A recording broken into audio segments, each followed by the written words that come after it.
dépannage, c'est un peu ingrat, effectivement. Il y a beaucoup pipi caca, les évacuations, enfin les eaux usées, tout. J'ai toujours vu mon père faire ça, donc ça n'a jamais été spécialement dénigrant. Hein. On en a besoin, en fait. Hein. On met des gants et ça le fait. C'est pas le caca le pire, c'est les urinoirs. T'as vu, c'est rose. C'est beau. J'étais un garçon manqué quand j'étais jeune, j'étais pas du tout rose. Et je me suis dit, dans le métier, quand même, ça va me démarquer, tu vois. Une femme plombier, ça surprend. J'ai eu beaucoup de clients qui avaient du mal. J'ai eu pas mal de mecs qui étaient un peu vexés, qui disaient, ah, mais moi, si j'ai pas pu le faire parce que faut que je me mette en dessous, j'ai mal, mais j'aurais pu le faire. Donc, il n'y a pas de problème, monsieur, c'est pas un souci. Pendant des années, je me suis sentie vraiment seule.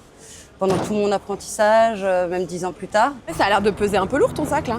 Pour éviter de faire trop d'allers-retours, ce qui m'empêche pas d'en faire non plus, mais ouais, ça fait bien sa quinzaine de kilos, ouais. C'est quoi les problèmes principaux qui peuvent exister par exemple dans une cuisine, dans un évier comme ça? Ça va prendre une bonde à grille déjà pour que ça évite de mettre toutes les merdes qui passent dans le siphon. Pas vider son huile aussi. Là où il faut faire attention, où je vois qu'il y a pas mal de gens qui font ça, c'est quand tu fais cuire l'eau de ton riz ou l'eau des pâtes et que tu vides l'eau bouillante dans les tuyaux. Les tuyaux, ils sont en plastique, ils sont en PVC en fait.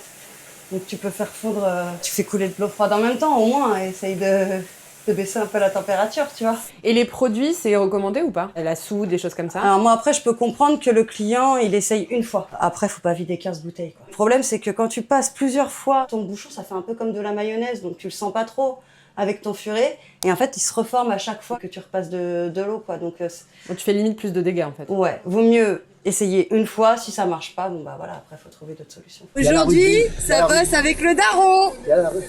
Ça fait bosser les retraités. L'exploitation de l'homme par l'homme. Mon père était plombier, ma mère était conjointe collaboratrice, donc j'ai baigné dedans. J'avais peut-être 14 ans pendant les vacances.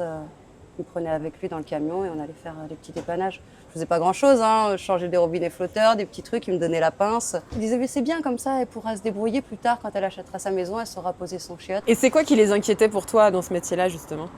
Bah, il savait que déjà, le fait d'être une femme, j'allais beaucoup plus galérer, ce qui était vrai, parce qu'en tant qu'apprenti, j'en ai pris plein la tête. C'était un peu la voie poubelle, tu sais, dans les années 90, 2000, c'était un peu la voie, les filles, elles allaient en sanitaire et social, les mecs, ils allaient en plomberie. La raison principale des arnaques des gens, c'est la panique. C'est super important quand vous entrez dans un appartement de savoir où est l'arrêt d'eau.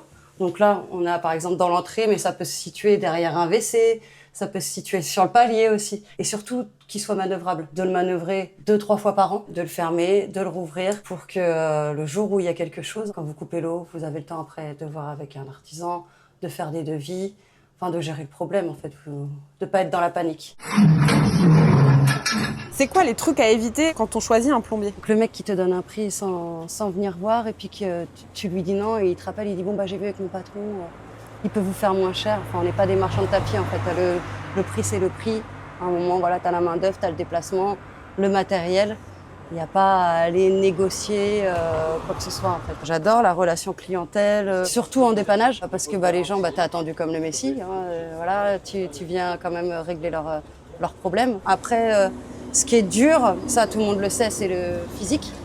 Tout est lourd, les positions. T'es soit sous un évier, derrière un WC. Et c'est dur de faire la part des choses entre ta vie privée et la société, de dire non aux clients parce qu'en fait à un moment tu vis. Tu te verrais faire autre chose? Non. Ah ouais, c'est cri du cœur. Impossible, je sais pas qu'est-ce que je pourrais faire à part voilà. Si je gagne au loto, je ferais un refuge pour les chiens ou tu vois un truc voilà. Mais sinon, je me vois pas faire autre chose. Non, ça, c'est clair et net.